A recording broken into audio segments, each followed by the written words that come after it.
Track के सभी दर्शकों को मेरा नमस्कार। मेरा नाम नेहा भोसले है और संघ लोक सेवा आयोग यूपीएससी की सिविल सर्विसेज एग्जामिनेशन 2019 में मेरा 15वां रैंक आया है। मैं मुंबई से हूँ। मैंने बीई किया है मुंबई यूनिवर्सिटी से, एमबीए किया है आईआईएम लखनऊ से और लगभग 3 सालों तक मैं एक निजी कंपनी में नौकरी कर रही थी। परीक्षा का यह मेरा दूसरा प्रयास था और मेरा ऑप्शनल विषय था समाजशास्त्र यानी सोशियोलॉजी। अपने पिछले वीडियो में मैंने जनरल स्टडीज़ और प्रीलिम्स, मेंस और थोड़ा बहुत इंटरव्यू के बारे में भी बता दिया है। तो इस वीडियो में हम सिर्फ सोशियोलॉजी यानी समाजशास्त्र ऑप्शनल की बात करेंगे। ठीक है, तो शुरुआत करते हैं सोशियोलॉजी के बारे में। तो सबसे पहले सोशियोलॉजी ऑप्शनल अगर आप चुन रहे हैं तो मैं कहूँगी आप 11वीं और 12वीं कक्षा के जो NCERTs है सोशियोलॉजी के, 4 NCERTs आते हैं टोटल 11वीं और 12वीं के, तो वो एक बार पढ़ लीजिएगा। उससे आपको एक बहुत ही ब्रीफ आइडिया आ जाएगी कि समाजशास्त्र में क्या होता है, क्या स्कोप है इस विषय का। तो अगर आपको ये चारों NCERTs अच्छी लगी तो ही आप इस विषय के साथ प्रोसीड कीजिएगा, वरना आप कोई दूसरा ऑप्शनल चुन लीजिएगा। और ये चारों NCERTs पढ़ने के बाद आप पिछले कम से कम 10 सालों के क्वेश्चन पेपर्स देख लीजिएगा सोशियोलॉजी के। मेरे ख्याल से 2013 या 2014 में सिलेबस थोड़ा सा बदल गया था, तो उससे पहले के कुछ जो टॉपिक्स थे वो अब नहीं है सिलेबस में, लेकिन फिर भी मैं कहूँगी 10 सालों के तो पेपर्स देखिएगा ही। एक किताब आती है क्रॉनिकल पब्लिकेशंस की, उसमें पिछले 14 या 15 सालों के सॉल्व्ड पेपर्स मिल जाएंगे आपको सोशियोलॉजी के। सिर्फ पहले क्वेश्चंस देख लीजिएगा, NCERTs पढ़ने के बाद सिर्फ वो क्वेश्चंस देख लीजिएगा, और ये 2 काम होने के बाद फिर आपको थोड़ा सा अंदाज़ा आ जाएगा कि सोशियोलॉजी पढ़ते वक्त हमें किस बात पर ध्यान देना है। एक मैं कहूँगी कि ये ठीक ठाक स्कोरिंग सब्जेक्ट है। ऐसे नहीं है कि जैसे कई लोग कहते हैं कि हिस्ट्री थोड़ा कम स्कोरिंग है या फिलॉसफी थोड़ा कम स्कोरिंग है, या इसका जो सिलेबस है वो भी ज़्यादा बड़ा नहीं है। जैसे ज्योग्राफी के बारे में कहा जाता है कि बहुत बड़ा सिलेबस है, तो वैसा इस विषय का नहीं है। तो स्कोरिंग के हिसाब से भी और जो हमारे सिलेबस का स्कोप है उस हिसाब से भी सोशियोलॉजी एक काफ़ी अच्छा ऑप्शनल है। और गाइडेंस भी मेरे ख्याल से ठीक ठाक मिल जाती है, बुक्स भी अच्छे हैं इस विषय के बारे में। तो सबसे पहले जैसे मैंने कहा NCERTs और पेपर्स होने के बाद जो पहली बुक मैंने पढ़ी थी वो थी हैरलम बोस। ये इस बुक का नाम है sociology themes and perspectives by Haralambos and Holborn. इसकी जो 8th एडिशन है, 8वीं एडिशन, वो मैंने पढ़ी थी। इसमें कौन से पेजेस जो पढ़ने थे वो मैंने अपने ब्लॉग में मेंशन कर दिया है। जस्ट एक मैं बताऊंगी अपना, ये मेरा ब्लॉग है Neha Bhosle blog.wordpress.com, NEHA Neha BHOSLE Bhosle BLOG blog, Neha Bhosle blog.wordpress WORDPRESS.com, Neha Bhosle blog.wordpress.com। और मेरा टेलीग्राम चैनल है all about UPSC CSE, all ALL_about ABOUT_UPSC_CSE। तो इन दोनों जगहों पर आपको मेरी जो स्ट्रैटेजी है, ना सिर्फ सोशियोलॉजी की बल्कि GS की प्रीलिम्स के लिए, मेंस के लिए, GS के आंसर राइटिंग के लिए सारी स्ट्रैटेजीज डिटेल में आपको मिल जाएंगी इन दोनों सोर्सेज पे। और मैंने अपने नोट्स और अपने सारे चेक टेस्ट पेपर्स भी इन दोनों जगहों पर अपलोड कर दिए हैं। तो इस वीडियो में अगर मैं कुछ भूल गई बताना तो आपको इन दोनों सोर्सेज पे वो मिल जाएगा। ठीक है, तो जैसे मैं कह रही थी, मैंने सबसे पहले जो हैरलम बोस की 8th एडिशन पढ़ी थी, जो पेज नंबर्स थे वो आप वहाँ से देख सकते हैं। पूरी बुक तो हमें नहीं पढ़नी है, वही लिमिटेड पेज नंबर्स पढ़िएगा। मैं कहूँगी पहली बार हैरलम बोस पढ़ते वक्त सिर्फ आप अंडरलाइन कर दीजिएगा जो इम्पोर्टेंट पॉइंट्स है, और दूसरी बार जब आप उस बुक को पढ़ते हैं तो उसमें से नोट्स बनाना शुरू कर दीजिएगा। सोशियोलॉजी के लिए मैं कहूँगी नोट्स बनाना बहुत ज़रूरी है, क्योंकि एक तो ऑप्शनल ही है जहाँ पर आप बहुत हाई स्कोर कर सकते हैं, और दूसरी बात अभी जो हमारे मेंस के जो चारों जीएस के पेपर्स है और ऑप्शनल के जो 2 पेपर्स है उसके बीच में ऑलमोस्ट 1 हफ्ते की गैप होती है। तो उस 1 हफ्ते में पढ़ने के लिए तो कम से कम आपको नोट्स बनाने ही चाहिए। ऐसे नोट्स बनाइएगा कि उस 1 हफ्ते में 2 बार वो नोट्स पढ़ के हो जाए, बस बहुत है। उससे पहले तो रिवीजन के लिए पढ़ने ही है वो नोट्स, पर उस 1 हफ्ते में 2 बार वो नोट्स पढ़ के हो जाने चाहिए, ये ध्यान में रखिएगा नोट्स बनाते हुए।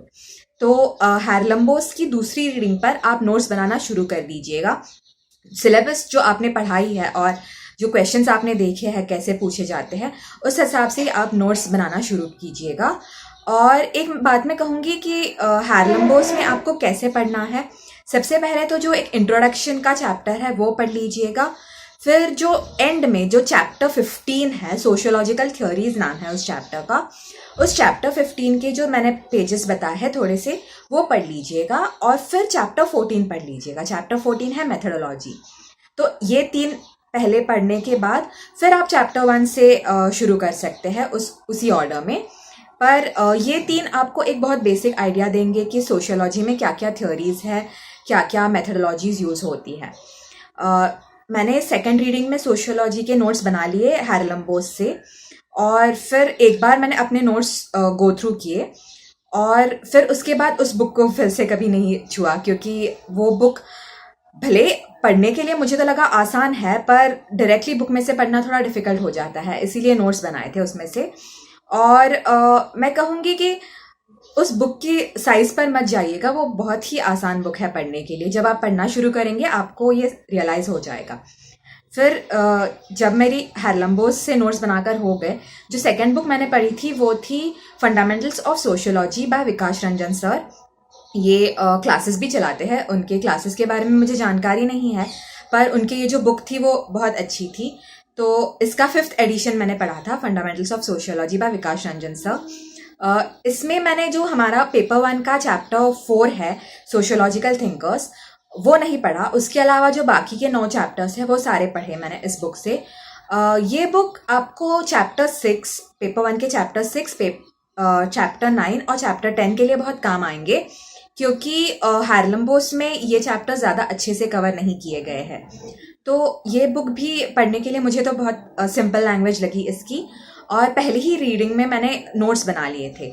और इससे नोट्स बनाते वक्त मैंने ये देखा कि जो चीज़ें हारलम्बोस में कवर नहीं हुई थी, सिर्फ वही चीज़ें, वही कंसेप्ट्स या वही थिंकर्स मैंने इस बुक से अपने नोट्स में डाल दिए थे। और ये बुक के बारे में मैं कहूँगी कि अगर आपको चैप्टर 4 भी पढ़ना है सोशियोलॉजिकल थिंकर्स, तो आप पढ़ सकते हैं। मैंने इसलिए नहीं पढ़ा क्योंकि मैं दूसरे सोर्सेज से वो रेफ़र कर रही थी। तो वो देखिएगा, आपको अगर लगे तो आप वो चैप्टर भी पढ़ लीजिएगा, वरना सिर्फ जो बचे हुए 9 चैप्टर्स है वो कवर कर लीजिएगा। तो एक बार इस बुक से भी मेरे नोट्स बनाकर हो गए। फिर मैंने एक बार वही नोट्स अपने गो थ्रू किए कि कुछ और बचा है क्या, जो सिलेबस के टॉपिक्स है उसमें से, या फिर जो क्वेश्चंस पूछे गए थे उसमें से। और फिर मैंने पढ़ा उपेंद्र गौर सर की नोटबुक। ये नोटबुक एक्चुअली मेरे एक फ्रेंड की नोटबुक थी जो मुझे मिली थी। तो जो टेलीग्राम पर या जो आपको ऑनलाइन जो पंकज कॉपियर्स या किसी और सोर्स से अगर आप जो नोट्स मंगाते हैं, मुझे नहीं पता वो नोटबुक कैसी है, पर ये जो मुझे जो नोटबुक मिली थी मेरे फ्रेंड थ्रू, वो नोटबुक बहुत अच्छी थी। बहुत अच्छे से बहुत डिटेल में नोट्स लिखे हुए थे उसमें।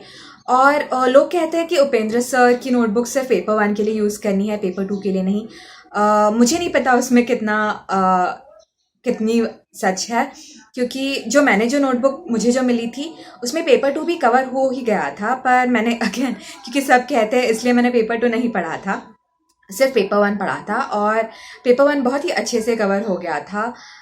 स्पेशली मैंने वो नोटबुक जो चैप्टर 4 है सोशियोलॉजिकल थिंकर्स, उसके लिए यूज़ की थी, क्योंकि मैंने इस नोटबुक से कोई नोट्स नहीं बनाए अलग से, क्योंकि वैसे भी वो नोट्स के फॉर्मेट में ही अच्छे से लिखा गया था। लेकिन चैप्टर 4 सोशियोलॉजिकल थिंकर्स, हारलम्बोस से मैंने ज़्यादा नोट्स नहीं बनाए थे उन टॉपिक्स के लिए, तो सिर्फ उस पर्टिकुलर चैप्टर के लिए ये नोट्स बहुत ही ज़्यादा काम आए थे। और ये मैंने इसमें हाईलाइट कर दिए थे इम्पॉर्टेंट पॉइंट्स। नोट्स मुझे लगा कि बनाने की ज़रूरत नहीं है, उसी नोटबुक को मैं रिवाइज़ कर पाऊँगी अच्छे से, क्योंकि वो बहुत ही शॉर्ट में ही था। और इसके बाद एक मैं बताना भूल गई थी एक्चुअली, स्टार्टिंग में ना एनसीईआरटीज और प्रीवियस ईयर्स पेपर्स के साथ मैंने इग्नू के 2 ब्लॉग्स पढ़े थे। एक था ESO 13 जो सोशियोलॉजिकल थिंकर्स का ब्लॉग है, और एक था MSO 04 सोशियोलॉजी इन इंडिया का जो ब्लॉग है। ये दोनों मैंने बस बहुत ही क्विकली पढ़ लिए थे और कोई नोट्स नहीं बनाए थे उसमें से, क्विकली सिर्फ पढ़ लिए थे, हाईलाइट या नोट्स कुछ नहीं किया था। तो अब फिर से आते हैं। अब ये उपेंद्र सर की नोटबुक पढ़ के होने के बाद उसमें थोड़ा मैंने हाईलाइट करने के बाद फिर मैंने दोबारा एक बार ESO 13 ये जो ब्लॉग था सोशियोलॉजिकल थिंकर्स का वो पूरा पढ़ा इग्नू का, और उसमें मैंने सिर्फ जो इम्पोर्टेंट लगा वो हाईलाइट कर दिया था। तो ये 4 सोर्सेस हो गए मेरे पेपर 1 के लिए, और पेपर 1 पूरा होने के बाद ही मैंने पेपर 2 शुरू किया था। और इनके मेरे नोट्स साइड में थे, और आप देखेंगे कि पेपर 1 आप जैसे ही कवर करते हो तो पेपर 2 के भी कुछ टॉपिक्स हैं वो आपको ज़्यादा अच्छे से समझ में आ जाएंगे, क्योंकि थोड़ा बहुत ओवरलैप तो है पेपर 1 और पेपर 2 में। सिर्फ ये बात है कि पेपर 2 ज़्यादा इंडियन थिंकर्स और इंडियन सोसाइटी के बारे में है, और पेपर 1 हम ज़्यादा फॉरेन के थिंकर्स उसमें स्टडी करते हैं। तो मैं यही सजेस्ट करूँगी कि एक बार पेपर 1 कंप्लीट कर दीजिएगा अच्छे से, जो सोर्सेज मैंने बताया उससे, या कोई और सोर्सेज आपको ठीक लग रहा है उससे, या और पेपर 1 एक बार हो जाने के बाद नोट मेकिंग सब उसकी हो जाने के बाद ही पेपर 2 पर जाइएगा। तो जब मैंने पेपर 2 स्टार्ट किया, सबसे पहले मैंने पढ़ी इंडियन सोसाइटी, पूरा नाम मुझे अभी याद नहीं आ रहा है, विकास रंजन सर की ही जो बुक है इंडियन सोसाइटी के बारे में, पेपर 2 की। मेरे ब्लॉग पे देख लीजिएगा उस बुक का पूरा नाम क्या है। उसकी 5th एडिशन मैंने पढ़ी थी, Indian society bye Vikas Ranjan sir. ये बुक भी बहुत ही आसान लैंग्वेज में लिखी गई है, और मैं हर चैप्टर पढ़ती गई, और पहली रीडिंग में मैंने उस चैप्टर से नोट्स बनाना शुरू कर दिया था, क्योंकि इस बुक की लैंग्वेज बहुत सिंपल है। तो कुछ कुछ टॉपिक्स जहाँ मुझे लगा कि नोट्स बनाने में ज़्यादा वक्त ज़ाया नहीं करना चाहिए, बेहतर होगा कि डायरेक्टली बुक से ही पढ़े जाए, तो वैसे टॉपिक्स के लिए मैंने अपने नोट्स में सिर्फ पेज नंबर्स नोट डाउन करके रख लिए उस बुक के, जो मुझे लगा कि डायरेक्टली उस बुक से पढ़े जाएंगे। तो पेज नंबर्स मैंने अपने नोट्स में डाल दिए थे। और पहली रीडिंग में ये होने के बाद, इससे नोट्स बनाने के बाद, एक बार मैंने अपने नोट्स गो थ्रू किए, और फिर मैंने पढ़ा जो मोहापात्रा सर के नोट्स थे पेपर 2 के लिए, जो उनकी जो नोटबुक्स मैंने ये पंकज कॉपियर से मंगाई थी उनकी नोटबुक्स। 7 नोटबुक्स आई थी टोटल, और ये दिसंबर 2016 में जो उनकी बैच शुरू हुई थी, ये उसके नोटबुक्स थे। टोटल 7 नोटबुक्स थे। अगेन जो टेलीग्राम पर उनकी जो नोट्स अवेलेबल है वो मैंने देखे नहीं है, तो मैं बता नहीं सकती कि वो कैसे है, पर ये जो 7 नोटबुक्स मुझे मिले थे बहुत ही ज़्यादा अच्छे थे। तो सबसे पहले मैंने पेपर 2 ही पढ़ूंगी इन नोटबुक से, ऐसा सोचा था। पर जब मैंने सर के नोट्स पढ़ना शुरू किया तो मैंने ये रियलाइज़ किया कि सर पेपर 1 पेपर 2 को कुछ कुछ टॉपिक्स के लिए बहुत ही इंटीग्रेटेड तरीके से पढ़ाते हैं। जैसे पॉलिटिक्स ये टॉपिक है, हमारा पेपर 1 में भी है, पेपर 2 में भी है, तो सर उसे एक साथ पढ़ा रहे थे। या फिर रिलीजन टॉपिक है, अगेन दोनों पेपर्स में है, तो फिर सर ने एक साथ ही पढ़ाए थे वो।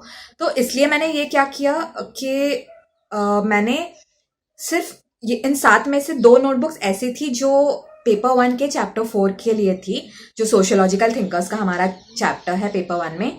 तो 2 नोटबुक सिर्फ उस एक चैप्टर के लिए थी, तो वो 2 नोटबुक्स मैंने नहीं पढ़ी।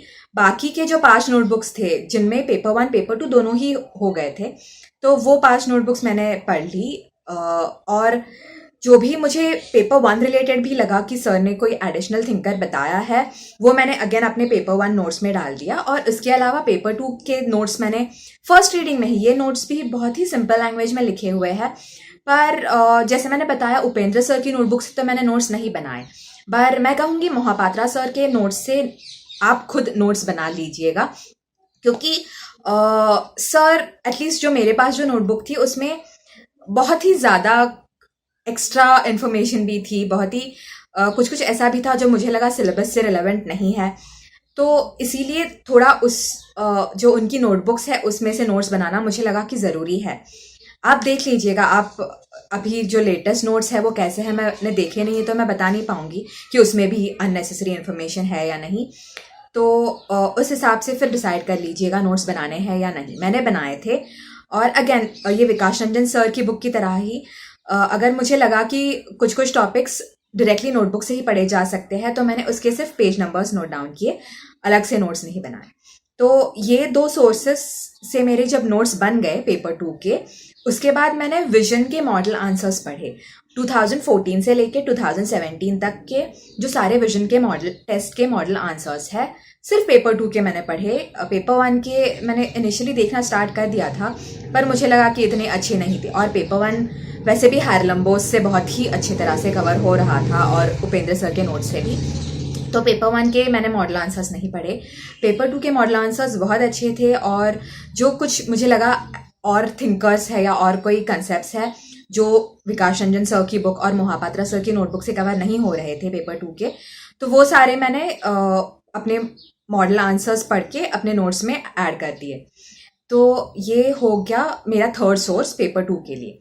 और इसके बाद फिर से एक बार जो मैंने शुरुआत में पढ़ा था MSO 14 जो ब्लॉग था, सोशियोलॉजी इन इंडिया का ब्लॉग, इग्नू का MSO 14, मैंने फिर से एक बार वो पढ़ लिया। और ESO 13 से मैंने नोट्स नहीं बनाए थे इग्नू के, क्योंकि मुझे लगा बस हाईलाइट कर दूं, और वो चैप्टर है भी बहुत इंपॉर्टेंट जो हमारा सोशियोलॉजिकल थिंकर्स का, तो इसलिए उससे नोट्स नहीं बनाए, सिर्फ हाईलाइट किया था।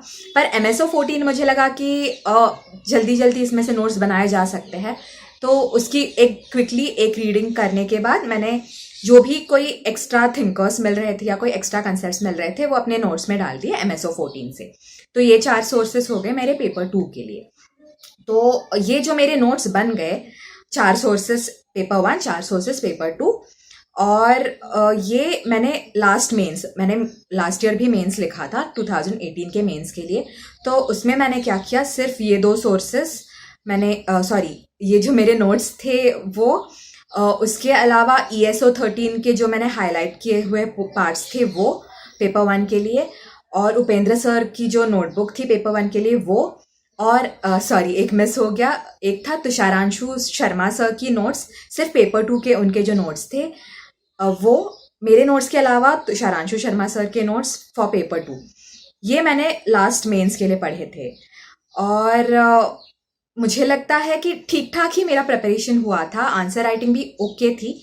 मेरे लगभग 270 मार्क्स आए थे। पेपर 1 में थोड़े कम थे, क्योंकि पेपर 1 में कुछ 20 मार्कर्स इतने अच्छे से नहीं लिख पाई थी मैं। पेपर 2 में अगेन मतलब ठीक थे, 270 मेरा स्कोर था लास्ट टाइम। और लास्ट मेंस लिखने के बाद मैंने यह रियलाइज़ किया कि इसको 300 प्लस तक ले जाना ही है। और लास्ट मेंस ख़त्म होने के बाद ही मुझे पता चल गया था कि कोई इतनी ज़्यादा हाई मार्क्स तो अपने नहीं आने वाले, तो या तो मेंस का कट ऑफ बहुत ही थोड़े से मार्जिन से क्लियर होगा या क्लियर नहीं होगा, और क्लियर नहीं हुआ था वो थोड़े से मार्जिन से। तो 2019 के लिए मैं इमीडिएटली तैयारी करना शुरू कर दिया था लास्ट मेंस ख़त्म होने के बाद ही। तो उसके बाद मैंने 3 महीने सिर्फ सोशियोलॉजी पढ़ा था, जनरल स्टडीज़ नहीं पढ़ा था, क्योंकि जनरल स्टडीज़ मुझे लगा था कि मेरा काफ़ी अच्छा है, उसमें ज़्यादा इम्प्रूवमेंट्स की ज़रूरत नहीं है, मेरे सोर्सेस और जो थोड़े बहुत नोट्स थे वो काफ़ी है।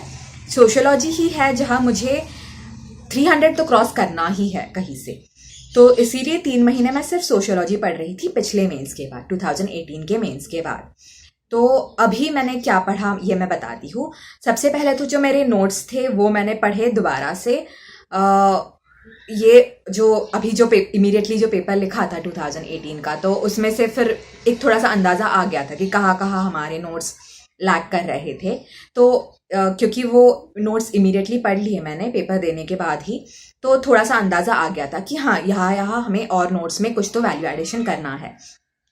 फिर ये मेरे नोट्स पढ़ के होने के बाद मैंने जो हमारी एसेंशियल सोशियोलॉजी बुक है Nitin Sangwan sir, Seema and Nitin Sangwan sir, Seema ma'am and Nitin Sangwan sir की लिखी हुई जो एसेंशियल सोशियोलॉजी बुक है वो मैंने पढ़ी एक बार, दोनों पेपर 1 और पेपर 2 के लिए।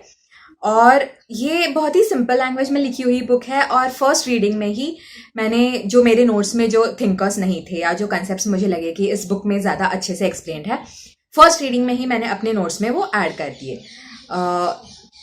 और फिर ये होने के बाद मैंने तुषारांशु शर्मा सर की, जैसे मैंने बताया लास्ट टाइम मैंने सिर्फ पेपर 2 के उनके नोट्स पढ़े थे, अभी मैंने उनके पेपर 1 के भी नोट्स पढ़ लिए और फर्स्ट रीडिंग में ही जो मुझे लगा कि मेरे नोट्स में नहीं है वो ऐड कर दिया जल्दी से। ये हाँ, मैं जैसे बता रही हूँ ना, मैं जिस भी सोर्स से नोट्स बना रही थी उन सोर्सेज को मैंने दोबारा से फिर से कभी नहीं पढ़ा। एक बार अपने नोट्स में डाल दिया उस सोर्स से जो भी डेटा था, जो भी थिंकर्स थे, उसके बाद मैंने फिर से उन सोर्सेज को कभी पढ़ा नहीं। तो वैसे ही ये एसेंशियल सोशियोलॉजी हो गया, एक बार पढ़ के नोट्स में ऐड कर दिया। तो शारांशु सर के पेपर 1 के नोट्स पढ़े, नोट्स में ऐड कर दिए। फिर इसके बाद मैंने इग्नू के जो ब्लॉग्स मैंने नहीं पढ़े थे वो बहुत ही सिलेक्टिवली रीड किया। जैसे पहले मैंने 2 ही ब्लॉग्स पढ़े थे, ESO 13 और MSO 04। तो सिलेक्टिवली इसका मतलब मैं कैसे एक्सप्लेन करूँ, ये एक वेबसाइट थी रिलायबल एंड वैलिड। तो आप मेरे ब्लॉग में जाएंगे तो आप देख लेंगे, उसके ना लिंक्स दिए हुए हैं पेपर 1 के लिए भी और पेपर 2 के लिए भी। तो मैं ऐसे पूरा तो नहीं बता पाऊंगी कि ये मैंने पढ़े थे इग्नू के चैप्टर्स। तो ये जो 2 सोर्सेस है ना, पेपर 1 के लिए और पेपर 2 के लिए भी, रिलायबल एंड वैलिड ये वेबसाइट है, उसकी लिंक मैंने अपने ब्लॉग पर शेयर कर दी है। तो उन्होंने बहुत ही अच्छे से चैप्टर वाइज डाल दिया है अपने उस लिंक पे कि क्या क्या आपको पढ़ना है इग्नू से। तो ये दोनों मैंने पढ़ लिए, जो बचे हुए जो मैंने नहीं पढ़े थे इग्नू के ब्लॉग्स, और जो उस रिलायबल एंड वैलिड वेबसाइट पर मेंशन था कि ये चैप्टर्स आपको करने हैं इग्नू से। अगेन ये एक ही बार मैंने रीड किए इग्नू के वो जो चैप्टर्स थे, और उसी फर्स्ट रीडिंग में ही अपने नोट्स में ऐड कर दिया जो भी मुझे लगा कि न्यू थिंकर है या कोई न्यू कंसेप्ट है या कोई ऐसा एक्सप्लेनेशन है जो मेरे नोट्स को एनरिच कर सकता है, तो वो मैंने किया।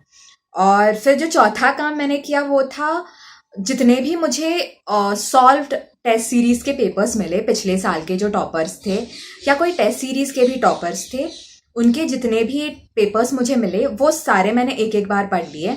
तो उसके लिए एक तो विजन की हमारी वेबसाइट है, वहाँ पर आपको पास्ट टॉपर्स के पेपर्स मिल जाएंगे। फिर लूकमान की जो वेबसाइट है, लूकमान पर आपको एक तो उनके टेस्ट सीरीज के टॉपर्स मिल जाएंगे, प्लस जो पिछले साल के रैंक होल्डर्स हैं वो भी मिल जाएंगे, उनके सॉल्व पेपर्स मिल जाएंगे। तो लूकमान। फिर एक है हमारा जो ट्रायम्फ IAS है, यानी कि जो विकास रंजन सर के क्लासेस है ट्रायम्फ IAS, उस वेबसाइट पर भी आपको कुछ पेपर्स मिल जाएंगे। और एक है GS स्कोर पर भी आपको कुछ पेपर्स मिल जाएंगे पिछले टॉपर्स के। तो इन 4 सोर्सेज से मैंने जितने भी पेपर्स मुझे मिले, राइट फ्रॉम आई थिंक 2014 से लेकर अब तक के जो सारे टॉपर्स थे उनके कुछ कुछ पेपर्स आपको मिल जाएंगे। तो मैंने क्विकली वो सारे पेपर्स पढ़े। अगर कोई न्यू थिंकर्स था या कोई आंसर मुझे ऐसा लगा कि अरे हाँ, इस क्वेश्चन के लिए तो इन्होंने बहुत ही अच्छा आंसर लिखा है, तो वो सारे मैंने अपने नोट्स में ऐड कर दिए। क्योंकि सोशियोलॉजी में आप देखेंगे पेपर 1 में तो कम से कम पेपर 1 में सवाल रिपीट हो सकते हैं, क्योंकि पेपर 1 हमारा लगभग स्टैटिक ही है।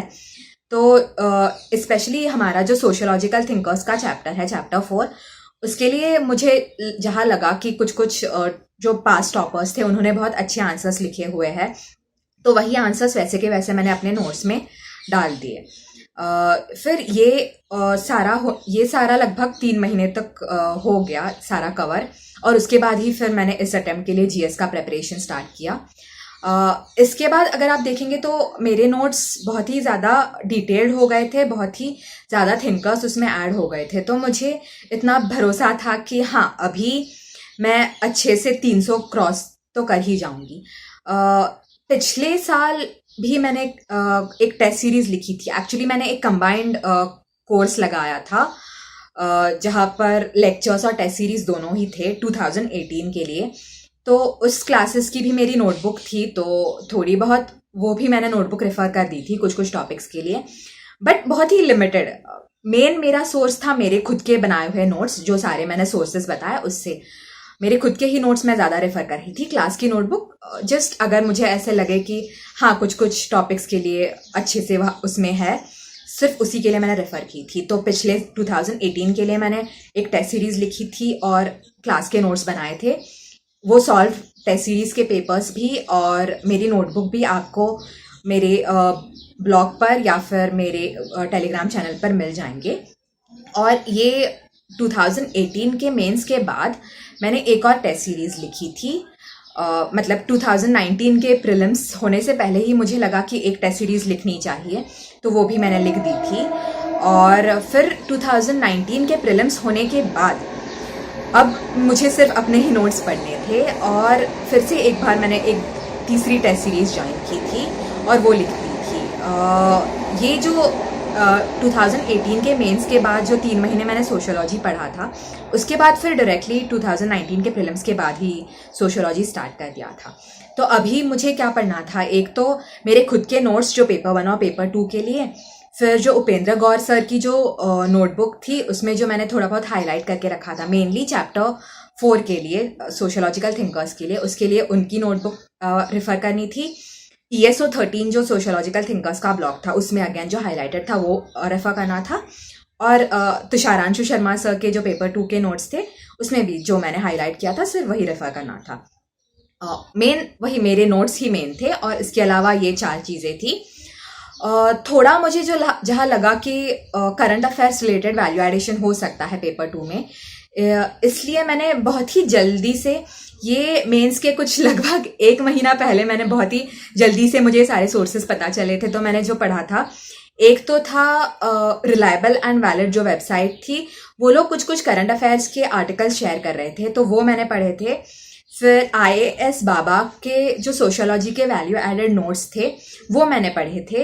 अगेन कुछ नोट्स नहीं बना पाई थी मैं इन सोर्सेज से, क्योंकि 1 महीना ही बचा था एग्जाम के लिए, तब मैंने ये 3 चीज़, तीसरी जो चीज़ थी वो थी EPW योजना और कुरुक्षेत्र, इन 3 सोर्सेज का कंपाइलेशन, जो इम्पोर्टेंट आर्टिकल्स है उनका एक कंपाइलेशन बनाया था ट्रायम्फ IAS ने, यानी विकास रंजन सर ने, तो वो भी मैंने पढ़ लिया था। तो IAS बाबा के सोशियोलॉजी के वैल्यू एडेड नोट्स, विकास रंजन सर का EPW योजना और कुरुक्षेत्र का कंपाइलेशन, और रिलायबल एंड वैलिड इस वेबसाइट पर कुछ आर्टिकल्स, तो ये 3 सोर्सेस मैंने लास्ट जो 1 महीना बचा था सोशियोलॉजी, जो हमारा मेंस था, उसके पहले का जो 1 महीना था उसमें जल्दी से पढ़ लिए थे, नोट्स कोई नहीं बनाए थे।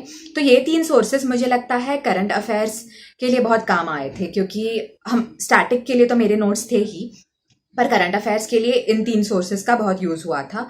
इसके अलावा जो हम GS के लिए जो मैंने विजन के जो वैल्यू एडेड मटेरियल था, सोसाइटी एंड सोशल जस्टिस का विजन का वैल्यू एडेड मटेरियल, फिर जो मैंने अपनी जो नोटबुक थी मेरी, स्मृति शाह मैम ने, मैंने विजन का फाउंडेशन कोर्स लगाया था ना GS के लिए, तो उसमें जो स्मृति शाह मैम ने जो नोट्स लिखवाए थे हमसे सोसाइटी और सोशल जस्टिस दोनों के लिए, तो वो, और हाँ ये 2 सोर्सेस, और हाँ जो मैं हिंदू से थोड़े बहुत नोट्स बना रही थी, ये इसमें ये सोसाइटी जो हमारा पोर्शन है GS का, उसमें भी काम आए, और सोशियोलॉजी ऑप्शनल में भी थोड़े बहुत काम आ ही गए। और जो हमारा विजन का मेंस 365 है सोसाइटी का, वो भी, क्योंकि GS के लिए तो पढ़ना ही था वो, पर वो सोशियोलॉजी ऑप्शनल के लिए भी बहुत ही काम आ गए थे। तो ये ये आई थिंक सारे मैंने ऑलमोस्ट सारे सोर्सेज कवर कर दिए हैं जो मैंने सोशियोलॉजी के लिए यूज़ किए थे। इस साल बहुत ही मेरे नोट्स एनरिच हो गए थे, क्योंकि मैंने और ज़्यादा सोर्सेज रेफर कर दिए थे। और इसके अलावा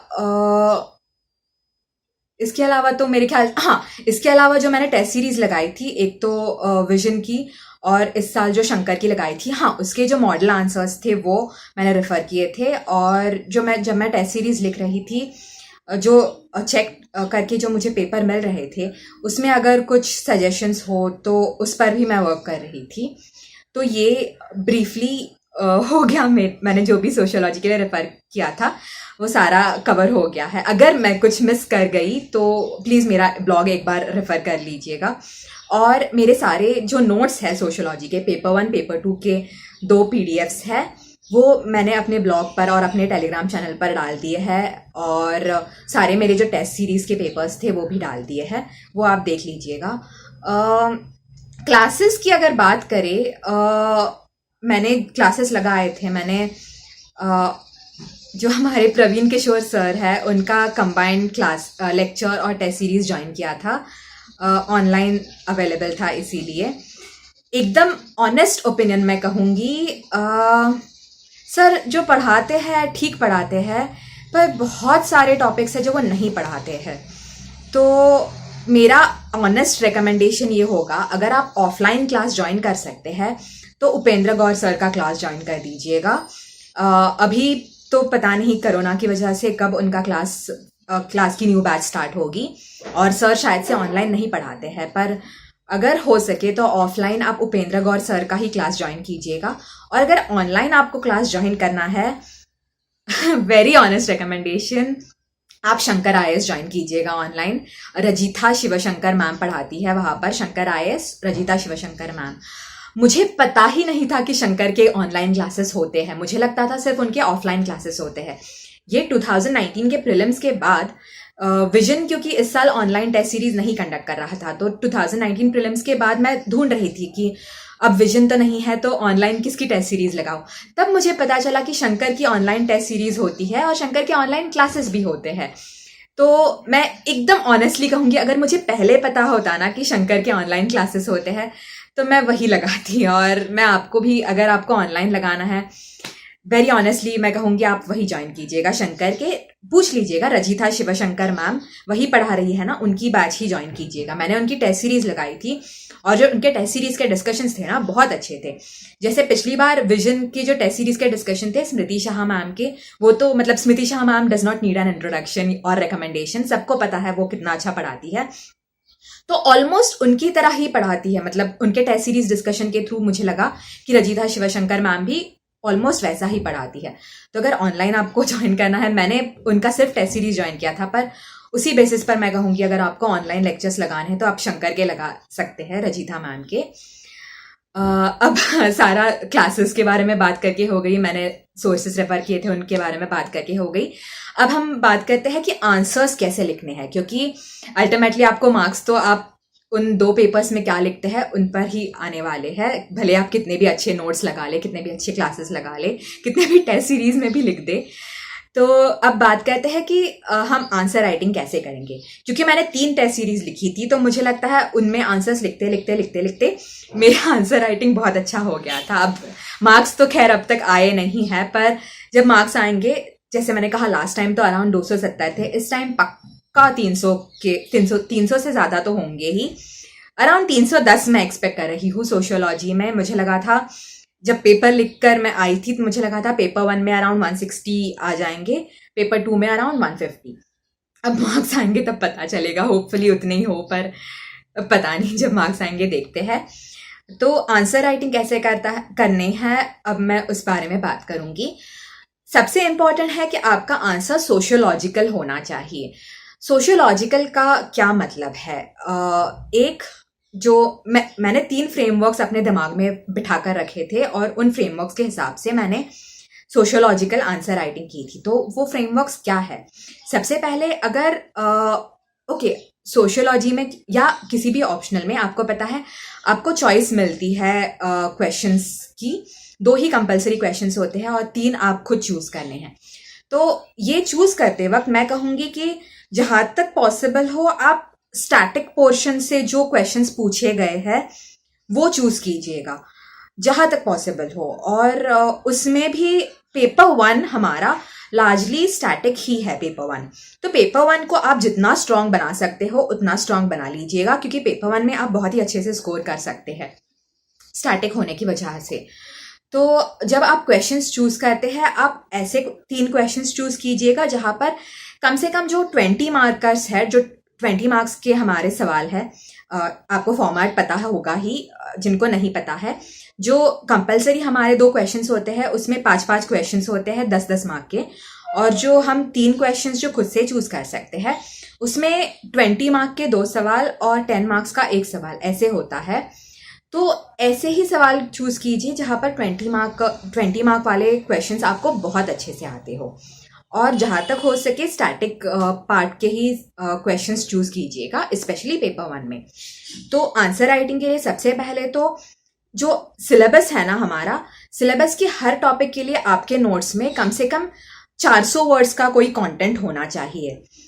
400 वर्ड्स ज्यादा नहीं है, पर आप देखेंगे कि आपको उस टॉपिक के रिलेटेड अगर कोई क्वेश्चन आंसर करना है तो मिनिमम 400 वर्ड का अगर कंटेंट आपके नोट्स में था तो उसमें से एग्जाम में आपको कम से कम 200 वर्ड्स तो याद आ ही जाएंगे। ऐसा सोचकर मैं कह रही हूँ कि अपने नोट्स में हर सिलेबस के टॉपिक के लिए 400 वर्ड का कंटेंट तैयार रखिएगा। और इसके अलावा जो सोशियोलॉजी के पिछले 10 साल के क्वेश्चन पेपर्स है वो जब आप देखेंगे तो एक बार इंश्योर कर दीजिएगा कि आपके नोट्स में उन सारे क्वेश्चंस को आंसर कर पाएंगे, उतना कंटेंट अवेलेबल है, उतने थिंकर्स अवेलेबल है आपके नोट्स में। कुछ कुछ ऐसे क्वेश्चंस है जिनके लिए शायद से आपके नोट्स में डेटा ना हो, तो उसके लिए मेरे नोट्स में भी नहीं था, तो उसके लिए मैंने क्रॉनिकल पब्लिकेशंस की जो सॉल्व्ड क्वेश्चन पेपर्स आते हैं सोशियोलॉजी के वो रेफर किया था। वो मैं कहूँगी बहुत ही लिमिटेड क्वेश्चंस के लिए रेफर कीजिएगा, क्योंकि उसमें आंसर्स इतने अच्छे नहीं हैं। एकदम ही ऐसे कोई टॉपिक्स हो जहाँ ये जो बाकी सोर्सेस है उसमें से कोई आंसर नहीं बन पा रहा हो। सिर्फ और सिर्फ उन्हीं टॉपिक्स के लिए, उन्हीं क्वेश्चंस के लिए मैं कहूँगी कि आप उस जो क्रॉनिकल पब्लिकेशंस की बुक है उसके आंसर्स रेफर कीजिएगा। आपका लास्ट सोर्स होना चाहिए क्रॉनिकल पब्लिकेशंस के सॉल्व आंसर्स, ना कि आपका फर्स्ट सोर्स। तो एक तो सिलेबस का हर टॉपिक और लास्ट 10 ईयर्स के सारे पेपर्स, उनका कंटेंट आपके पास तैयार होना चाहिए कोई भी आंसर राइटिंग शुरू करने से पहले। और फिर जो मैं फ्रेमवर्क्स बता रही थी, एक तो अगर कोई स्टैटिक रिलेटेड क्वेश्चन आ गया है सोशियोलॉजी का, स्पेशली पेपर 1 में, तो उसके लिए आप पहले तो उस कॉन्सेप्ट को एक्सप्लेन कर दीजिएगा, उसका क्रिटिसिज्म डाल दीजिएगा, और जो उसका करंट रेलेवेंस है या कोई करंट एग्जाम्पल्स है उसके रिलेटेड वो आप एक्सप्लेन कर दीजिएगा। ये कोई भी अगर स्टैटिक क्वेश्चन है तो उसे आंसर करने का ये सबसे बेस्ट फ्रेमवर्क है। जहां तक हो सके आप थिंकर्स का इस्तेमाल कीजिएगा अपने आंसर में। तो मैंने ये सोचा था कि जो हमारा 20 मार्क के क्वेश्चन होते हैं उसमें कम से कम 4 थिंकर्स के नाम डालने हैं, और हमारे जो 10 मार्क्स के क्वेश्चन होते हैं उसमें कम से कम 2 थिंकर्स के नाम डालने हैं। तो आप भी ऐसी ही कोशिश कीजिएगा, क्योंकि आपका आंसर सोशियोलॉजिकल तब होगा जब उसमें सोशियोलॉजी के थिंकर्स के नाम होंगे। अब कुछ कुछ अगर क्वेश्चन है उसमें आपको थिंकर्स के नाम नहीं याद आ रहे हैं तो उसमें जैसे हम जीएस में डालते हैं वैसे या कोई डेटा होगा या कोई फैक्ट होगा या कोई सुप्रीम कोर्ट की जजमेंट होगी उसके डिटेल्स होंगे या कोई कमिटी का रिपोर्ट होगा उसके रिकमेंडेशंस होंगे या फिर कोई हमारा कॉन्स्टिट्यूशन का आर्टिकल होगा उसका एक्सप्लेनेशन होगा। ये सब आप डाल सकते हैं अगर आपको थिंकर्स नहीं पता हो। पर सबसे पहले मैं कहूँगी थिंकर्स डालना ही सबसे इम्पॉर्टेंट है। वो नहीं हो पा रहे तो आप ये सब कर सकते हैं। और हमारे आंसर को एनरिच करने के लिए करंट एग्जाम्पल्स या केस स्टडीज मुझे भी नहीं समझ में आता था। लोग कहते थे केस स्टडीज क्या है, तो केस स्टडीज मतलब एग्जाम्पल ही है। एग्जाम्पल थोड़ा डिटेल में अगर आप उस एग्जाम्पल को एक्सप्लेन करो तो वो केस स्टडी बन जाती है। तो वो जहां तक हो सके ऐड करने की कोशिश कीजिएगा। स्टैटिक क्वेश्चंस बहुत अच्छे से लिखिएगा, क्योंकि आपके पास उसके लिए बहुत सारे थिंकर्स होने चाहिए आपके नोट्स में, और उनको आप अच्छे से लिख सकते हैं स्टैटिक क्वेश्चंस के लिए। अगर मैं इस साल का पेपर लूँ और एग्जाम्पल के थ्रू बताऊँ तो जैसे हाँ, हमारा ये जो क्वेश्चन है, Davis and Moore made it clear that social stratification is a functional necessity and also an unconscious device, discuss. तो ये हमारा स्टैटिक क्वेश्चन है। डेविस एंड मूर का आपके नोट्स में बहुत अच्छा कंटेंट होना चाहिए, हमें बस वही लिखना है। तो ये हमने कंसेप्ट एक्सप्लेन कर दिया। फिर जैसे मैंने कहा हमें क्रिटिसिज्म लिखना है, तो इनका क्रिटिसिज्म MM ट्यूमन ने बहुत अच्छे से दिया है, तो वो हमें लिखना है। फिर मैंने बताया जैसे हमें या तो करंट रेलेवेंस या तो करंट एग्जाम्पल्स कोई देने हैं। तो इसमें मैंने एक एग्जाम्पल दिया था, डेविस एंड MM ट्यूमन क्रिटिसाइज करते हुए कहते हैं ना कि कभी कभी ऐसा जरूरी नहीं है कि the best candidate gets chosen for that best role, because काफी सारे बैरियर्स होते हैं जिस वजह से कुछ लोग वो ट्रेनिंग के लिए पहुंच ही नहीं पाते हैं या उस ट्रेनिंग के कोर्स में एडमिशन ले ही नहीं पाते हैं। तो इसलिए मैंने एग्जाम्पल दिया था नीट का, क्योंकि नीट के क्रिटिसिज्म जो कुछ स्टेट्स जो नीट को अपोज कर रहे हैं उनका यही क्रिटिसिज्म है कि ये एक एंट्रेंस एग्जाम उन बच्चों के लिए अच्छी है जो कोचिंग अफोर्ड कर सकते हैं। जो कोचिंग नहीं अफोर्ड कर सकते वो नीट क्वालिफाई नहीं कर पाएंगे या नीट में ज़्यादा अच्छे से स्कोर नहीं कर पाएंगे, और इसीलिए भले उनकी तैयारी हो उस 4.5 ईयर्स के मेडिकल कोर्स के लिए प्रिपेयर हो, मेडिकल कोर्स में पार्ट लेने की, पर वो उस कोर्स को एंटर कर ही नहीं पाते क्योंकि उनकी नीट की प्रिपरेशन कोचिंग क्लास के अवेलेबल ना होने के कारण अच्छे से नहीं हो पाती। तो ऐसा मैंने करंट एग्जाम्पल दे दिया था, तो कंसेप्ट एक्सप्लेन किया, उसका क्रिटिसिज्म एक्सप्लेन किया और एक करंट एग्जाम्पल या करंट रेलेवेंस दे दिया।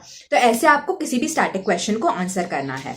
या पेपर 2 में अगर मैं बताऊँ सेम, पेपर 2 में जैसे write a note on Ghurye's conception of caste in India, ये भी एक स्टैटिक क्वेश्चन हो गया पेपर 2 का। उसमें अगेन कंसेप्ट आप एक्सप्लेन कर दो घुरियर जी के, आई थिंक कुछ 6 पॉइंट्स थे उन्होंने, वो आपके नोट्स में होंगे होपफुली, तो वो 6 पॉइंट्स एक्सप्लेन कर दिए कंसेप्ट को, इस क्वेश्चन के कंसेप्ट को एक्सप्लेन करते हैं। फिर क्रिटिसिज्म आपको घुरियर सर के क्रिटिसिजम्स जो थे, जैसे ब्राह्मणिकल पॉइंट ऑफ व्यू था, या फिर इग्नोर्ड द कॉन्ट्रीब्यूशन ऑफ, क्योंकि ये स्पेसिफिकली कास्ट रिलेटेड क्वेश्चन है, तो एक तो आप कहेंगे कि ये ब्राह्मण सेंट्रिक व्यू था उनका रिलेटेड टू कास्ट, फिर एक आप कहेंगे कि he did not, because he was of the opinion that caste system could, because the continuation of caste system and reservation could contribute to disharmony in the society. तो इसका हम criticism में डाल सकते हैं कि that's not the point, reservation is necessary because there are some castes who have a systematic disadvantage due to historical reasons. So ये criticism में आ जाएगा। और फिर करंट एग्जाम्पल या करंट रेलेवेंस में कास्ट डिस्क्रिमिनेशन आज भी कैसे है ये हम बता सकते हैं। जैसे हमने केसेस जो सुने थे, जैसे कोई दलित ग्रूम होगा, अगर वो हॉर्स राइडिंग कर रहा है तो अपर कास्ट उसे अपोज कर रही थी, या कोई दलित जो ये जो ऊना में जो एग्जाम्पल हुआ था, आई थिंक मैंने वो लिखा था, ऊना में दलित्स जो कैरकस थे उसे उठाने के लिए रिफ्यूज किया था उन्होंने, और इसीलिए अपर कास्ट का बैकलैश आया था। तो कंसेप्ट हो गया, क्रिटिसिज्म हो गया, करंट एग्जाम्पल हो गया। तो ऐसे आपको स्टैटिक क्वेश्चंस को आंसर करना है। तो अब हम बात करेंगे कि जो करंट अफेयर्स रिलेटेड क्वेश्चंस आते हैं या जिन्हें हम डायनामिक क्वेश्चंस कहते हैं, उन्हें कैसे आंसर करना है। स्टैटिक तो आसान करना इजी है और जहाँ तक हो सके हम स्टैटिक क्वेश्चंस ही प्रेफर करेंगे, पर जब पॉसिबल नहीं हो तो हमें डायनामिक क्वेश्चंस का आंसर कैसे करना है, उसके लिए मैंने दिमाग में 2 फ्रेमवर्क्स रखे थे। एक तो जो भी क्वेश्चन है उसकी जो वो क्वेश्चन जो कोर आइडिया जो पूछ रहा है, the core concept that the question is trying to ask, उस कोर आइडिया को हमारे सिलेबस का हर टॉपिक कैसे इन्फ्लुएंस कर सकता है, या उस टॉपिक से हमारे जो सिलेबस के अलग अलग टॉपिक्स हैं वो कैसे इन्फ्लुएंस हो पाते हैं। तो हमारे उस कंसेप्ट का सिलेबस के टॉपिक्स पर जो असर है, या जो अलग अलग हमारे जो टॉपिक्स हैं सिलेबस के, उन टॉपिक्स का उस कंसेप्ट पर असर क्या है। तो इन दोनों चीज़ों को लेकर हम कोई करंट अफेयर्स रिलेटेड क्वेश्चन का आंसर लिख सकते हैं। या तो फिर एक हम कर सकते हैं कि जो हमारे सोशियोलॉजी के कुछ थियोरीज है जो हमने पढ़े थे, जैसे स्ट्रक्चरल फंक्शनल थियोरी है, हमारी कॉन्फ्लिक्ट थियोरी है, हमारी फेमिनिस्ट थियोरी है, या हमारा सिंबॉलिक इंटरैक्शनिज्म है, जो 3-4 थियोरीज जो है हमारी सोशियोलॉजी की, ये हरलम्बोस का जो 15th चैप्टर है सोशियोलॉजिकल थियोरीज, उसमें आपको बहुत ही ब्रीफ में आइडिया मिल जाएंगे उन थियोरीज की। या अगर हमसे वो सिलेबस का टॉपिक रिलेटेड इम्पैक्ट या असर हम नहीं सोच पा रहे या लिख पा रहे, तो हम इन जो सोशियोलॉजी की थियोरीज है उन हिसाब से हम उस कॉन्सेप्ट को एनालाइज करके लिख सकते हैं। तो ये बेहतर होगा कि मैं एग्जाम्पल के थ्रू एक्सप्लेन करूँ। तो जैसे हमारे इस साल का पेपर से मैं एक एग्जाम्पल लूँगी। हाँ, हमारा पेपर 1 में क्वेश्चन था, करंट अफेयर्स रिलेटेड ही क्वेश्चन था, discuss the issues of access and exclusion in higher education in India. ये इंडिया लिखा हुआ है, पेपर 1 का क्वेश्चन है, लेकिन तो आपको ऐसे लग सकता है कि ये पेपर 2 के हिसाब से हमें आंसर करना है। नहीं, ये पेपर 1 का सवाल है और हमें पेपर 1 के कॉन्सेप्ट्स और जहाँ तक हो सके पेपर 1 के ही थिंकर्स यूज करके उसे आंसर करना है। तो इसमें क्योंकि वो जो हमारा पहले का फ्रेमवर्क था कि कॉन्सेप्ट को एक्सप्लेन कर दिया, क्रिटिसिज्म एक्सप्लेन कर दिया, वो नहीं हो पाएगा क्योंकि ये करंट अफेयर्स रिलेटेड क्वेश्चन है। तो हम जल्दी से सिलेबस के सबसे पहले तो हमें सिलेबस याद होना चाहिए और हम जल्दी से उस सिलेबस के टॉपिक्स को याद करके अब सोचेंगे इस क्वेश्चन को कैसे एनालाइज कर सकते हैं। तो issues of access and exclusion in higher education in India. तो जल्दी से हम पेपर 1 के सिलेबस के टॉपिक्स याद करेंगे। ओके, चैप्टर 1 से कुछ है क्या? नहीं। चैप्टर 2 से नहीं, चैप्टर 3 से नहीं, चैप्टर 4 पर आते हैं। कार्ल मार्क्स के टॉपिक पर आएंगे, एलियनेशन। एलियनेशन यहाँ पर अप्लाई कर सकता है क्या? कर सकता है, क्योंकि जो हमारा हायर एजुकेशन का करिकुलम है, कहा जाता है कि वो मिडिल क्लास वैल्यूज पर बेस्ड है। वो मोस्टली इंग्लिश लैंग्वेज में अवेलेबल है, रीजनल लैंग्वेजेस में अवेलेबल नहीं है। तो इससे एक तो क्योंकि मिडिल क्लास वैल्यूज है, तो जो हमारे लोअर स्ट्राटा से जो स्टूडेंट्स आते हैं उनके लिए वो करिकुलम एलियनेटिंग लग सकता है, क्योंकि वो रीजनल लैंग्वेजेस में अवेलेबल नहीं है। तो अगेन स्पेशली जो हमारे ट्राइबल स्टूडेंट्स हैं उनको वो लैंग्वेज बहुत ही एलियनेटिंग लग सकती है। ये मेरे ख्याल से खाखा रिपोर्ट में भी लिखा था कि because of non availability of education in their own languages tribal students feel alienated. तो अगर आपको नाम पता है खाखा कमेटी का तो आप वो लिख सकते हैं, वरना आप जस्ट एग्जाम्पल के थ्रू कि हाँ maybe this section of students may find the curriculum alienating due to XYZ reasons. तो एलियनेशन हो गया। फिर हम आगे आते हैं डरखाइम। डरखाइम में हमारा कंसेप्ट था सुइसाइड। सुइसाइड यहाँ पर अप्लाई कर सकता है क्योंकि हमारे पास दो बहुत रेलेवेंट एग्जाम्पल्स है करंट अफेयर्स के। एक है रोहित वेमुला और एक है डॉक्टर पायल तडवी। दोनों ने भी हायर एजुकेशन इंस्टीट्यूट्स में पढ़ते हुए सुइसाइड्स किया था। फिर हम आते हैं आगे पार्सन्स की तरफ। पार्सन्स ने हमें पैटर्न वेरिएबल्स बताया था। तो जो पैटर्न वेरिएबल्स का AGIL फ्रेमवर्क है उसमें एजुकेशन सिस्टम भी एक पार्ट है उस AGIL फ्रेमवर्क का। तो हम पार्सन्स को भी कोट कर सकते हैं यहाँ पर। फिर हम आते हैं मर्टन पर। मर्टन ने डिवियंस की थ्योरी दी थी, तो हम डिवियंस यहाँ पर यूज कर सकते हैं। हम लिख सकते हैं कि अगर हायर एजुकेशन एक्सेसिबल ना हुआ तो it may happen that some students may become deviant. तो मर्टन लिख दिया हमने यहाँ पर। फिर हम आएंगे चैप्टर 5 जो हमारा स्ट्रैटिफिकेशन एंड मोबिलिटी चैप्टर है उस पर।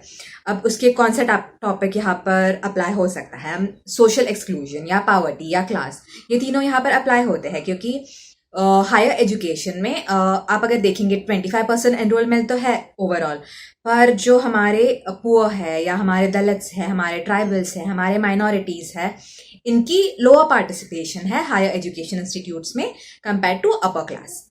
सो वो लिख सकते हैं। फिर आते हैं हम, नेक्स्ट है जेंडर। जेंडर भले एनरोलमेंट दोनों जेंडर्स की ऑलमोस्ट इक्वल है, 25% ही है दोनों की, पर आप देखेंगे कि जो हमारे स्टेम कोर्सेस है, साइंस और technology related, engineering, medical courses, जो इनफैक्ट हमारा जो अब इंडस्ट्रियल रेवोल्यूशन 4.0 आने वाला है उसमें इन कोर्सेज की डिमांड ज़्यादा होने वाली है और स्टेम कोर्सेज में वुमेन की एनरोलमेंट कम है। तो ये एक पॉइंट आ जाएगा जेंडर रिलेटेड। फिर सोशल मोबिलिटी पर आएंगे अगर हम, तो सोशल मोबिलिटी हायर एजुकेशन के थ्रू सोशल मोबिलिटी अचीव की जा सकती है। और अगर हायर एजुकेशन एक्सेसिबल और इंक्लूसिव नहीं है तो जो एक्सक्लूड हो जाते हैं हायर एजुकेशन सिस्टम से वो सोशल मोबिलिटी अचीव नहीं कर पाएंगे। तो ये हमारा सोशल मोबिलिटी का पॉइंट आएगा। फिर आते हैं चैप्टर 6 में। चैप्टर 6 में है इनफॉर्मल ऑर्गेनाइजेशंस।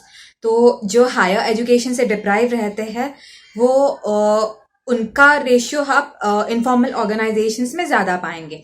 फॉर्मल सेक्टर वो नहीं ज्वाइन कर पाते और इस वजह से क्योंकि इनफॉर्मल ऑर्गेनाइजेशंस में एक तो लर्निंग अपॉर्चुनिटी कम होती है, करियर ग्रोथ अपॉर्चुनिटी कम होती है, तो अगेन उनकी सोशल मोबिलिटी रुक जाती है क्योंकि वो इनफॉर्मल ऑर्गेनाइजेशंस में काम करते हैं। फिर हम चैप्टर 7 पे आते हैं, पॉलिटिक्स वाले चैप्टर पे। उसमें एक कंसेप्ट था पावर एलीट का। तो पावर एलीट हम यहाँ पर कैसे अप्लाई कर सकते हैं? एक तो हम कह सकते हैं कि जो एंट्रेंस एग्जाम का कंसेप्ट है ना, जैसे मैंने नीट का भी जो एग्जाम्पल दिया था, तो ये जो सारे एंट्रेंस एग्जाम्स है या फिर अलग अलग एडमिशन क्राइटेरियाज है, You can say that they are used by power elite to further consolidate their power, to ensure that the masses don't get easy access to, say, higher education institutions.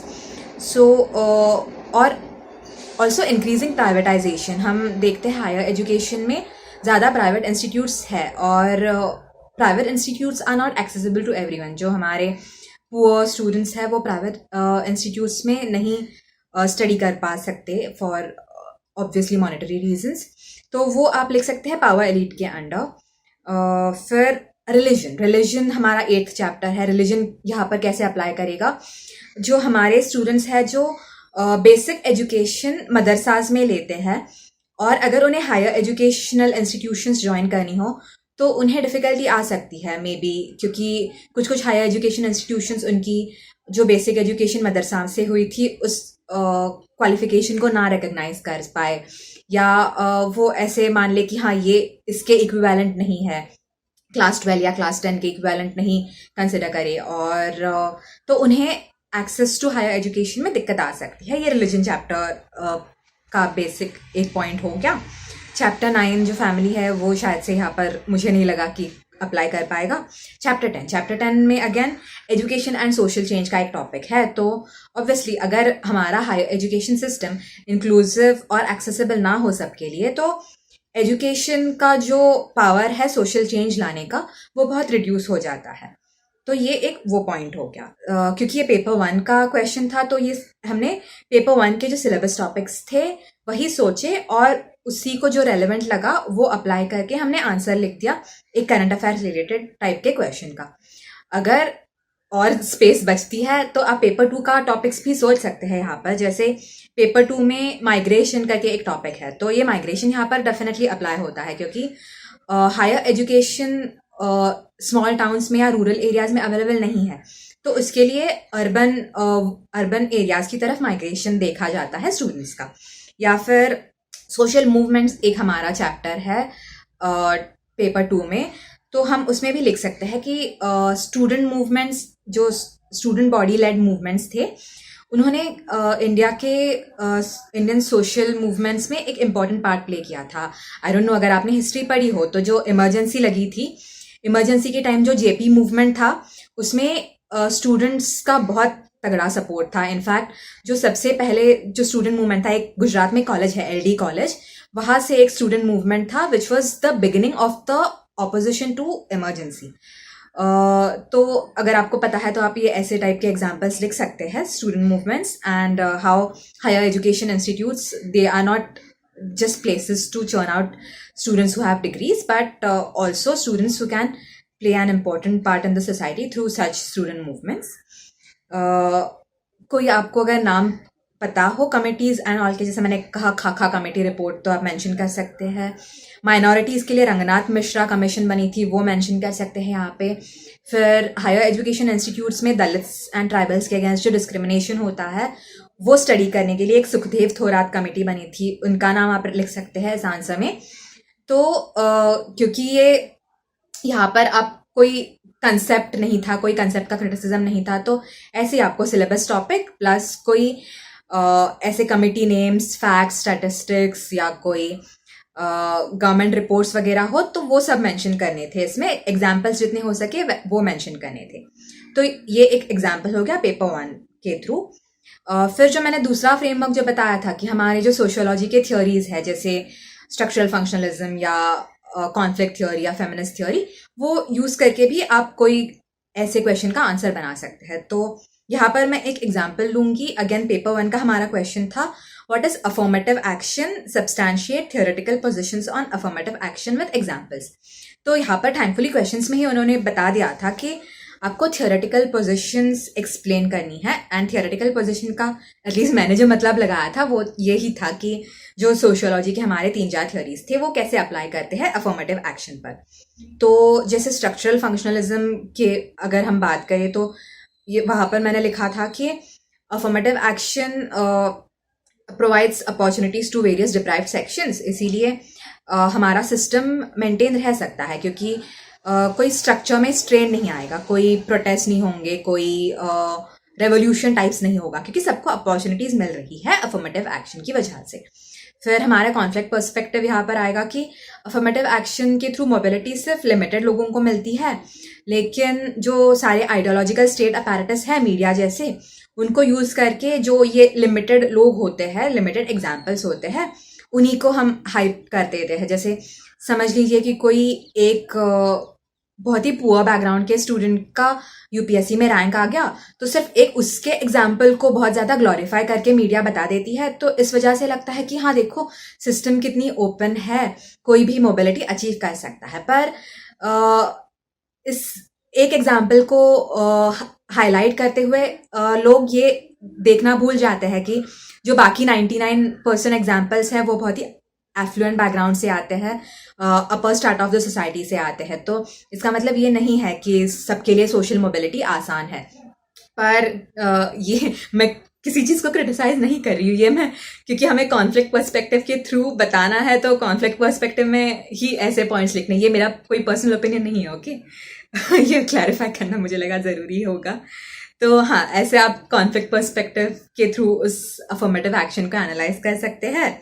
फिर feminist perspective से आएगा कि भले affirmative action ऐसा दिखाए कि हाँ हम वुमेन को भी रिप्रेजेंटेशन दे रहे हैं, जैसे पंचायत में वुमेन को रिजर्वेशन मिला है, पर फिर भी जो एक्चुअल पावर है वो मेन के हाथों में ही होती है। जैसे सरपंच पति का कंसेप्ट आपको पता है, भले ये पेपर 2 का हो, पर क्योंकि ये एग्जाम्पल बहुत रेलेवेंट है पेपर 1 के लिए, फेमिनिस्ट पर्सपेक्टिव में ये एग्जाम्पल डालने के लिए, तो मैंने ऐसा ये एग्जाम्पल डाल दिया था। तो ऐसे ही अगर कोई करंट अफेयर्स रिलेटेड क्वेश्चन हो तो आप ऐसे थ्योरी यूज करके भी उसे आंसर कर सकते हैं। और ये कोई ज़रूरी नहीं है कि एक ही फ्रेमवर्क एक आंसर में आएगा, आप मिक्स एंड मैच भी कर सकते हैं। कोई 2-3 अगर स्पेशली कोई 20 मार्क का क्वेश्चन है तो उसमें 2 फ्रेमवर्क्स भी आ सकते हैं। जैसे आपने सिलेबस के टॉपिक सोचकर भी डाल दिया और ये हमारे सोशियोलॉजी के थ्योरी सोचकर भी डाल दिया। तो इसका मैं सबसे एक अच्छा एग्जाम्पल मैं बताऊंगी। जो हमारा एक पेपर 2 का क्वेश्चन था, जो था highlight the main features of the interlinking of rivers project in India, what could be its probable advantages to Indian agriculture. सबसे पहली बार ये तो हमने जीएस में पढ़ा है, what are the main features of interlinking of rivers. तो वो हम अगर लिखेंगे लगभग 1 पेज भर जाएगा। समझ लीजिए 4 पेजेस होते हैं ना 20 मार्क के क्वेश्चन के लिए, 1 पेज इससे भर गया। Probable advantages to Indian agriculture, again पूरा अगर जीएस का ही सोचकर लिखेंगे तो मुश्किल से 1 पेज भरेगा, तो सिर्फ आपके 4 में से 2 पेजेस भरेंगे जो जीएस का कंटेंट है, अगर सिर्फ वही लिखेंगे तो।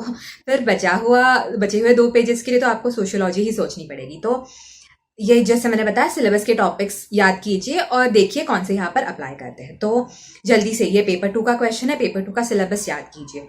तो कौन से आते हैं, सबसे पहले आएगा land tenure system. Land tenure system में क्या आता है कि ये इंटरलिंकिंग ऑफ रिवर्स हो गया, इससे कैपिटलिस्ट फार्मिंग बढ़ सकती है, हमारे बुलक कार्ट कैपिटलिस्ट बढ़ सकते हैं, क्योंकि जो अब तक जो लैंड ज़्यादा यूटिलाइज नहीं हो पा रही थी, या फिर जिसमें साल में सिर्फ एक ही बार खेती हो पा रही थी, उसको भी हम अच्छे से यूटिलाइज कर पाएंगे अब पूरे साल, इंटरलिंकिंग ऑफ रिवर्स की वजह से जो वाटर आएगा उस वजह से।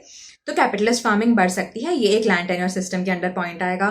फिर आगे अगर सिलेबस में जाएंगे, ट्राइबल कम्युनिटीज एक हमारा टॉपिक है, तो उसमें आएगा कि इस प्रोजेक्ट की वजह से एक तो ट्राइबल्स का डिस्प्लेसमेंट होगा, उनका एलियनेशन होगा, ट्राइबल वे ऑफ लाइफ का लॉस होगा। और अगर आपको पता है, इकोलॉजिकल इम्पीरियलिज्म एक कंसेप्ट है, एक तो I think Vandana Shiva ma'am ने दिया था और गाडगिल एंड गुहा ने भी दिया था। तो एक वो कंसेप्ट अगर आपको पता है तो आप लिख सकते हैं। फिर अगर आगे सिलेबस में बढ़ते हुए अग्रेरियन क्लास और कास्ट सिस्टम, ये हमारे टॉपिक्स है।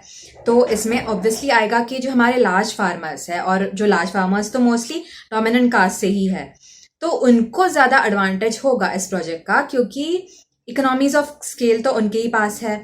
फिर इस प्रोजेक्ट का फ़ायदा उठाने के लिए जो कैपिटल चाहिए, जो लोन्स चाहिए, या फिर इवन जो अवेयरनेस चाहिए गवर्नमेंट स्कीम्स के बारे में, वो सारी उनके पास है। तो ये पॉइंट अग्रेरियन क्लास और कास्ट सिस्टम के अंडर आ जाएगा।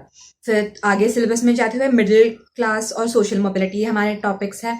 मिडिल क्लास, हम इसमें यहाँ पे ये लिखा था मैंने कि क्योंकि ज़्यादा क्रॉप्स आप ग्रो कर पाएंगे पूरा साल, या फिर जो आपकी बंजर जो ज़मीन आप यूज़ नहीं कर पा रहे थे वो भी यूज़ कर पाएंगे। तो हमारे कुछ कुछ फार्मर्स है जो मिडिल क्लास में राइज करेंगे, तो मिडिल क्लास का प्रपोर्शन थोड़ा बढ़ पाएगा इस प्रोजेक्ट की वजह से।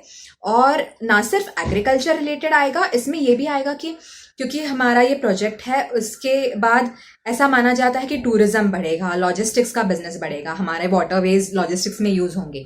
तो ये टूरिज्म और लॉजिस्टिक्स में भी जो लोग काम करेंगे वो भी मिडिल क्लास तक पहुंचेंगे। तो ये हमारे या तो वो मिडिल क्लास फार्मर्स टाइप के बनेंगे, या तो फिर सेल्फ एम्प्लॉयड पीपल जो पेटी बोर्जॉइजी बनेंगे।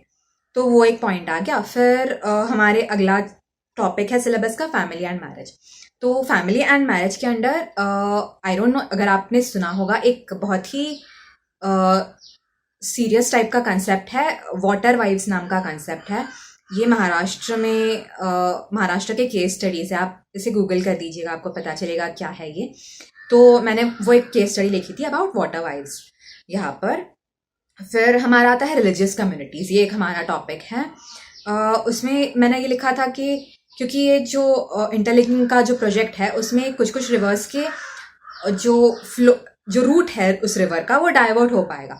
तो हमारे जो रिवर में जो कुछ सेरेमनीज होते थे या रिवर बैंक पे जो रिलीजियस सेरेमनीज होते थे वो हमारा वो हम ठीक से नहीं कर पाएंगे क्योंकि उसका वो रूट ही डाइवर्ट कर देंगे। तो एक मैंने वो पॉइंट लिख दिया था। फिर आगे बढ़ते हुए सिलेबस में रूरल डेवलपमेंट और पॉवर्टी एलिवेशन, वो तो ऑब्वियस है कैसे होगा। रीजनलिज्म एक हमारा सिलेबस का टॉपिक है और वो यहाँ पर कैसे अप्लाई करता है, क्योंकि अभी तो इंटरलिंकिंग का प्रोजेक्ट शुरू कर दिया है, पर एक तो वो प्रोजेक्ट पूरा होने में बहुत टाइम लगता है, और वो प्रोजेक्ट पूरा होते होते समझ लीजिए अगर उस स्टेट का गवर्नमेंट बदल गया और फिर उस न्यू गवर्नमेंट को लगा कि नहीं है प्रोजेक्ट हमारे एडवांटेज का नहीं है, तो यहाँ पर रीजनलिज्म आ सकता है वैसे। तो सबसे बेस्ट एग्जाम्पल तो इसका अभी से मतलब इंटरलिंकिंग रिलेटेड नहीं है, पर जो रिवर वाटर डिस्प्यूट है कावेरी रिवर को लेकर, तो वैसे ही आगे इस प्रोजेक्ट में भी डिस्प्यूट्स आ सकते हैं अगर गवर्नमेंट्स आगे चेंज हुए तो कोई स्टेट्स के। तो ये एक रीजनलिज्म में मैंने पॉइंट डाल दिया था। पेजेंट्स एंड फार्मर्स मूवमेंट एक सिलेबस का टॉपिक है, तो मे बी ये मूवमेंट्स थोड़े कम हो सकते हैं क्योंकि ये प्रोजेक्ट एग्रीकल्चर के लिए बहुत बेनिफिशियल है। लेकिन अगेन एनवायरमेंटल मूवमेंट्स एक टॉपिक है सिलेबस का, एनवायरमेंटल मूवमेंट्स बढ़ सकते हैं क्योंकि इस प्रोजेक्ट का एनवायरमेंट पे थोड़ा नेगेटिव इम्पैक्ट हो सकता है। तो एक वो पॉइंट आ गया। माइग्रेशन हमारा नेक्स्ट टॉपिक है। माइग्रेशन अर्बन एरियाज की तरफ थोड़ा कम हो सकता है क्योंकि इस प्रोजेक्ट के बाद आपके विलेजेस में या आपके स्मॉल टाउन्स में भी थोड़ी अपॉर्चुनिटीज अवेलेबल हो सकती है, या तो एग्रीकल्चर में या तो फिर जो रिलेटेड ऑक्यूपेशंस है, जैसे मैंने बताया टूरिज्म हो या लॉजिस्टिक्स हो उसमें। तो माइग्रेशन थोड़ा अर्बन एरिया की तरफ का माइग्रेशन रुक सकता है। फिर हमारा नेक्स्ट एक टॉपिक है एनवायरमेंटल प्रॉब्लम्स एंड सस्टेनेबिलिटी। तो ये तो बहुत ही रेलेवेंट है यहाँ पर क्योंकि आगे फ्यूचर में जब क्लाइमेट चेंज होगा तो क्या बताइए, जो हमने अभी तो इंटरलिंकिंग ऑफ रिवर कर दिया, पर क्लाइमेट चेंज की वजह से शायद से वो उस जिस रिवर से ये किया था उसी का वाटर सोर्स कम हो जाए, या फिर जो हमने सोचा था जितना वाटर अवेलेबल हो पाएगा उतना अवेलेबल ना हो पाए। तो ये सस्टेनेबिलिटी का एक इशू बन सकता है इस प्रोजेक्ट का।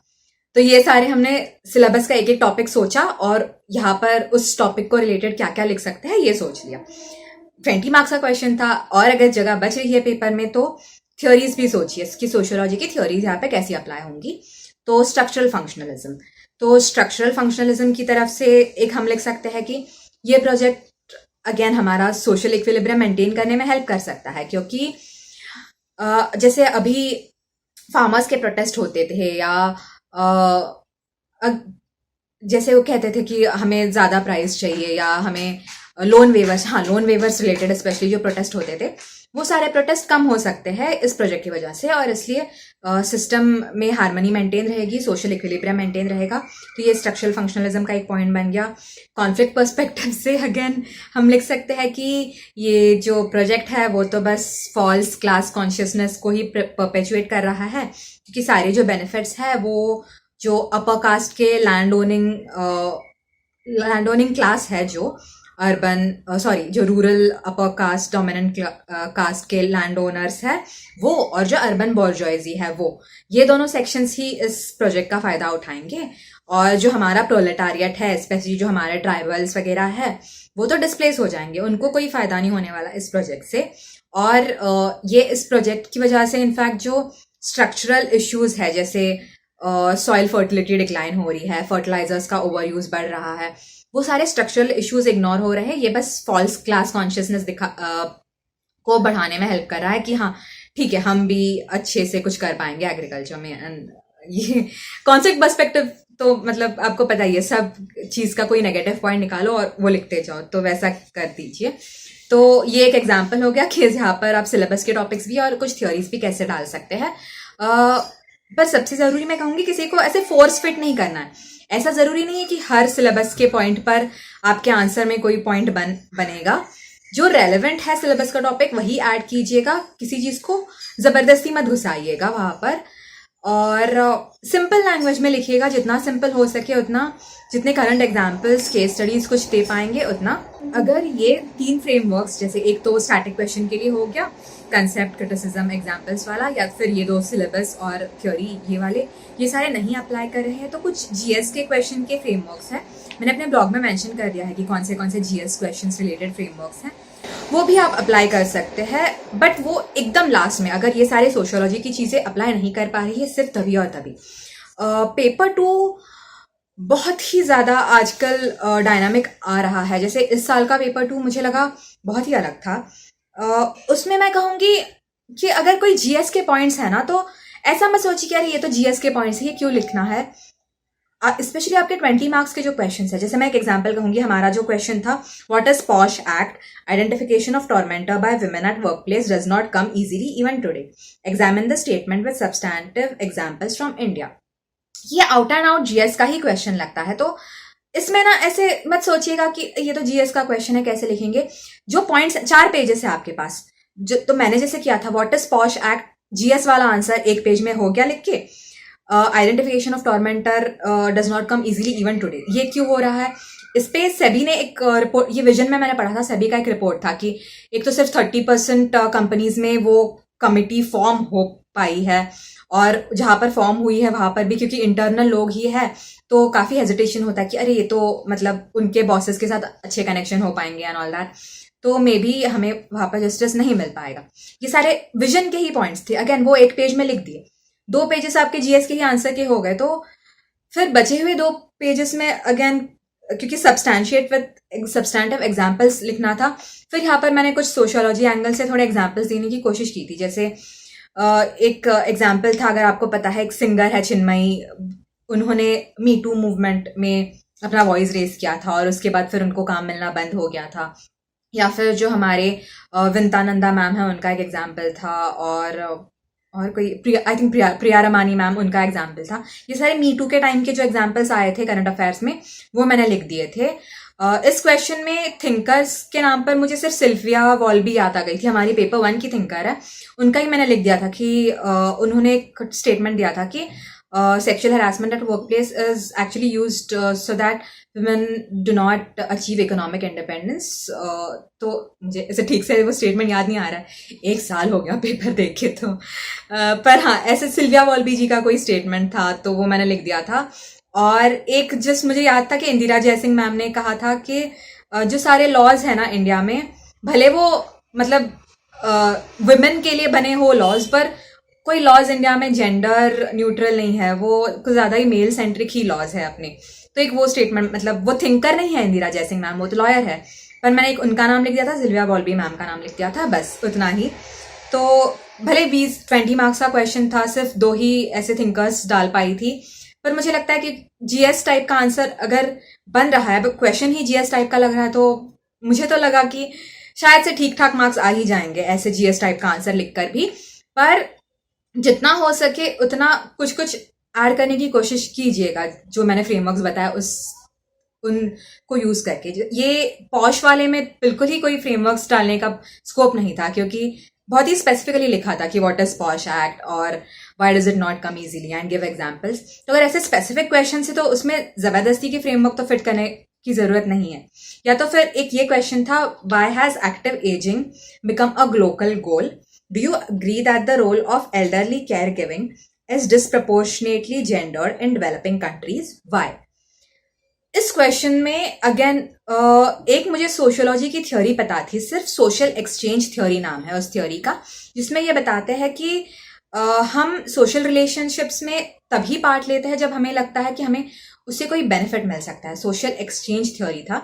तो उसका एजिंग के जो हमारा पेपर 2 का एजिंग चैप्टर है उसमें ये थ्योरी मैंने पढ़ी थी, और उसमें ये था कि जैसे जैसे लोग एज करते हैं तो वो सोशल रिलेशंस में कम पार्ट लेते हैं क्योंकि they think they don't have much to offer. तो सोशल एक्सचेंज थ्योरी मैंने एक सोशियोलॉजी का कंसेप्ट लिख दिया था।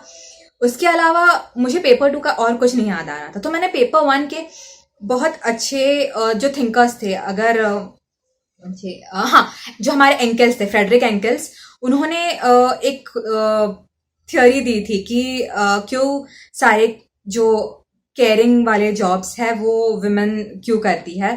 और आई थिंक अब नाम नहीं याद आ रहा, जो बायोग्रामर थ्योरी वगैरह थी। ये चैप्टर 9 जो है हमारा पेपर 1 का, पेपर 1 चैप्टर 9, उसमें जो सारे थ्योरीज थे वही मैंने पेपर 2 में लिख दिया, क्योंकि वो अप्लाई कर रहे थे यहाँ पे, ऐसे जबरदस्ती तो घुसाए नहीं थे। और पेपर 2 के थिंकर्स नहीं पता थे, एक ये एजिंग रिलेटेड ये जो कंसेप्ट था सोशल एक्सचेंज थ्योरी, उसके अलावा नहीं कुछ और पता था। तो मुझे लगा पेपर 1 के थिंकर्स यहाँ पे डाल सकते हैं, और रेलेवेंट थे वो, तो लिख दिए वो।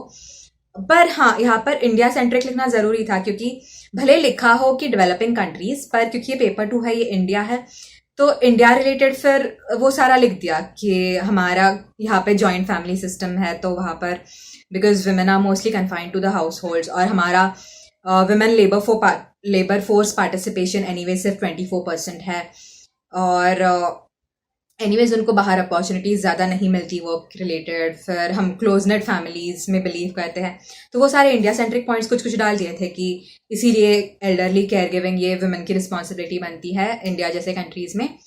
और ऑलमोस्ट आई थिंक इसी में हो गए थे, 4 पेजेस भर गए थे। मैंने जो पेपर 2 में क्वेश्चन, आई थिंक सबको सबसे ज़्यादा काफी लोगों ने ये 2 क्वेश्चंस अटेम्प्ट किए थे। क्वेश्चन 7 स्पेशली जो पेपर 2 का था, जहाँ पे एक तो डिमोनेटाइजेशन का क्वेश्चन था, एक स्वच्छ भारत अभियान का क्वेश्चन था। मैंने ये क्वेश्चंस नहीं अटेम्प्ट किए थे, बट अगर वो अटेम्प्ट करती तो अगेन सेम जैसे बताया कि कोई फ्रेमवर्क्स अगर अप्लाई कर पा रहे तो वो कर देती। जैसे ये डिमोनेटाइजेशन में था, do you think that demonetisation has accelerated the economic growth in India? How do you understand the informalisation of labour, under employment and gender discrimination in this context? तो अच्छी बात है कि उन्होंने ऑलरेडी 3 पॉइंट्स दे दिए थे, informalisation of labour, under employment और gender discrimination. तो इसमें आप वही सारा हमारा जो अगेन पेपर 2 के थिंकर्स शायद ज़्यादा ना याद आए, पर एक यहाँ पर आप नायला कबीर लिख सकती थी इनफॉर्मलाइजेशन ऑफ लेबर में, कि कैसे वुमेन ज़्यादा होती है इनफॉर्मल सेक्टर में। फिर अंडर एम्प्लॉयमेंट पे तो काफ़ी आपको लाइक जो जीएस में पढ़ा था वही आप यहाँ पे लिख सकते हैं।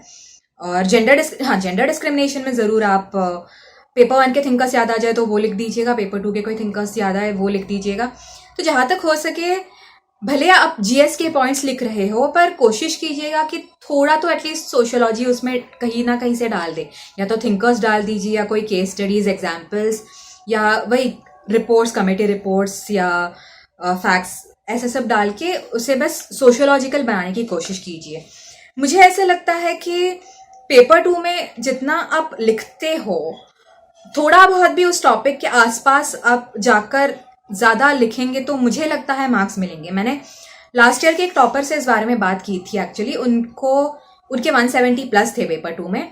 उन्होंने मुझे बताया था कि थिंकर्स तो उन्हें भी लास्ट टाइम कुछ ज़्यादा पता नहीं थे, और जीएस टाइप के ही आंसर्स लिखे थे मोस्टली पेपर 2 में। पर जहाँ पर भी हो पाए भले पेपर 1 के डाल दे, पर थिंकर्स कुछ जितने लगे उतने डाल दिए, और वही जैसे मैंने बताया थोड़ा बहुत सोशियोलॉजी के आसपास डाल के लिख दिए थे। तो उनके तो 170+ आए थे, अब पता नहीं मेरे कितने मार्क्स आ रहे, पर मुझे लगता है पेपर 2 में आप जितना लिखोगे उतना मार्क्स आने के चांसेस होते हैं। ऐसे सोच के कि अरे इस पे जैसे मैंने ये इसका एग्जाम्पल बताया जो इंटरलिंकिंग ऑफ रिवर्स का, जीएस के आपका सिर्फ 2 पेज का आंसर बनेगा, सिर्फ वो 2 पेज लिखकर छोड़ मत दीजिएगा, 4 पेजेस भर दीजिएगा। मेरी तो हैंडराइटिंग बड़ी थी तो मैं 20 मार्क्स के लिए भी 4 पेजेस भर पा रही थी, हैंडराइटिंग बड़ी थी, थोड़ा स्पेसिंग पर भी मैंने काम किया था। ये पता नहीं कहाँ तक रेलेवेंट है, पर मुझे लगता है कि अगर पेजेस भरे हुए दिखे तो पेपर चेक करने वाले को भी लगेगा कि हाँ बहुत ज़्यादा कंटेंट और नॉलेज तो है शायद से लिखने वाले बंदे के पास। थोड़ा एक इम्प्रेशन आ जाएगा मे बी कि हाँ ज़्यादा कंटेंट लिखा है। मार्क्स आने के बाद बता पाऊंगी सच है या नहीं, पर कोशिश कीजिएगा कि सारे पेजेस भर देंगे आप। और एक्चुअल एग्जाम के दिन सबसे पहले तो क्वेश्चंस सारे पढ़ लीजिएगा, चूज कीजिए, इनिशियली ही चूज कीजिएगा आप कौन से 3 क्वेश्चन सिलेक्ट करने वाले हैं। जो ऑप्शनल क्वेश्चन है उसमें से कोशिश कीजिएगा कि स्टैटिक क्वेश्चन से सिलेक्ट कीजिए, ऐसे क्वेश्चंस चूज कीजिए जहाँ पे आपको 20 मार्क्स वाले बहुत अच्छे से आए। और मैंने अपना टाइम पेपर में ऐसा डिवाइड किया था, पहले का जो 1.5 घंटा है उसमें मैंने 6 के 6 20 मार्कर्स लिख दिए थे, और जो बचा हुआ 1.5 घंटा है उसमें जो 13 हमारे 10 मार्क के क्वेश्चन है वो लिख दिए थे। तो 6 20 मार्क के क्वेश्चन फर्स्ट हाफ में, 13 10 मार्क के क्वेश्चन सेकेंड हाफ में, ऐसा मैंने टाइम डिवाइड किया था। आप देखिए आपको कैसा ठीक लगता है। मुझे ये ठीक लगा था क्योंकि 20 मार्कर्स में मुझे लगता है, एटलीस्ट मैंने टेस्ट सीरीज में देखा था, 20 में से 14-15 तक मिल जाते हैं। 10 मार्कर्स में मैंने 6 से ज़्यादा तो नहीं देखा था।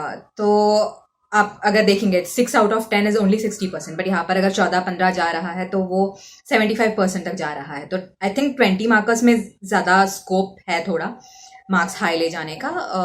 तो आप ऐसा कर सकते हैं। इसके अलावा मैं कहूँगी क्योंकि ये लास्ट पेपर होते हैं और आप चारों जीएस पेपर लिखने के बाद 1 वीक का वो जो गैप होता है उसको बहुत अच्छे से यूटिलाइज कीजिएगा। जैसे मैंने कहा, खुद के नोट्स ऐसे हो कि उस गैप में, उस 1 हफ्ते में 2 बार पढ़ के हो जाए, अच्छे से पढ़ के हो जाए, मोर देन इनफ है वो। क्योंकि वो 5 या 6 दिन सबसे जो आप पढ़ेंगे आपको बहुत अच्छे से याद रहेगा एग्जाम लिखने से पहले। तो प्लीज ऐसे मत सोचिए अरे हमने जीएस तो बहुत अच्छे से लिख दिया, ऐसे भी बहुत अच्छे से लिख दिया, अब हम थोड़ा रिलैक्स कर सकते हैं। एक दिन पे रिलैक्स नहीं करना। जिस दिन आप GS4 लिखकर GS3 GS4 लिख के आएंगे उसी दिन शाम को ही स्टार्ट कर दीजिएगा आपका सोशियोलॉजी प्लीज, क्योंकि बहुत बहुत स्कोप है मार्क्स हाई ले जाने का। Last time I think 329 highest था सोशियोलॉजी का, पर एंथ्रोपोलॉजी जो ह्यूमैनिटीज का ही सब्जेक्ट है उसमें तो 350 प्लस आए थे। तो मे बी किसी दिन सोशियोलॉजी में भी इतने हाई मार्क्स आ सकते हैं। तो प्लीज बिल्कुल भी ये मत सोचिएगा कि हाँ हमने जीएस अच्छे से कवर कर लिया है, सोशियोलॉजी तो हो ही जाएगा। और एक ज़रूरी बात, जैसे मैंने तो क्योंकि जीएस और सोशियो दोनों के लिए क्लासेस लगाए थे, तो टाइम वैसे जब स्टडी कर रही थी टाइम 50-50 डिवाइड हो ही रहा था जीएस और सोशियोलॉजी के बीच। पर मैं कहूँगी कि प्रीलिम्स के बाद जो हमारा समय है, जो 3-3.5 महीने है, उसमें 60% टाइम आप सोशियोलॉजी को दीजिए, 40% टाइम जीएस को दीजिए। क्योंकि जीएस आपने वैसे भी प्रीलिम्स के लिए अच्छे से पढ़ लिया है, स्टैटिक पार्ट जीएस का, तो 40% टाइम ही जीएस पढ़िएगा, बाकी 60% अच्छे से सोशियो को दीजिएगा। और अगर हो सके तो एक टेस्ट सीरीज प्रीलिम्स से पहले और एक टेस्ट सीरीज प्रीलिम्स के बाद ऐसे लिखिएगा अगर हो सके तो, वरना प्रीलिम्स के बाद तो लिखनी है आपको सोशियो की टेस्ट सीरीज। मॉडल आंसर्स थोड़े देख लीजिएगा आपके टेस्ट सीरीज के अगर है तो, और जो फीडबैक मिले उस पर प्लीज वर्क कीजिएगा। एक बात बताना है, जो थिंकर्स के नाम मैं लिखती थी, थिंकर्स के नाम को मैं बॉक्स में डालती थी। जो इंपॉर्टेंट पॉइंट्स थे थोड़े बहुत उनको अंडरलाइन करती थी, बट थिंकर्स को मैं बॉक्स में डालती थी ताकि दिखे कि हाँ ये थिंकर मेंशन किया है। तो ये हो गया मेरे सोशियोलॉजी के सारे सोर्सेस, नोट मेकिंग की स्ट्रैटेजी और आंसर राइटिंग की स्ट्रैटेजी। अगर कुछ मिस हो गया हो तो प्लीज आप मेरे ब्लॉग पर जाकर चेक कर सकते हैं। जैसे मैंने बताया मेरे नोट्स आप रेफर कर सकते हैं, मुझे तो लगता है काफ़ी अच्छे नोट्स हैं। पेपर 1 पेपर 2 दोनों के लिए मैंने जो डिटेल में नोट्स बनाए हैं आप मेरे टेलीग्राम चैनल से या ब्लॉग से डाउनलोड कर सकते हैं। मेरे सारे टेस्ट पेपर्स आप देख सकते हैं। अगर आपको कुछ उसमें से लगे कि आपको काम आए तो I would be really happy. So ये हो गया हमारा सोशियोलॉजी ऑप्शनल का वीडियो। दिल्ली नॉलेज टैंक को बहुत धन्यवाद कि उन्होंने ये इनिशिएटिव शुरू किया है जिससे स्टूडेंट्स की मदद हो सके। तो thank you so much Delhi knowledge track, और सुनने वालों को भी thank you so much and all the best आप सबको। आई होप आपकी ऑप्शनल की प्रिपरेशन और जीएस की प्रिपरेशन भी अच्छे से हो। All the best. जो दूसरा वीडियो है उसमें जीएस कवर हो चुका है और इसमें सोशियो कवर हो गया। Thank you so much. Thank you.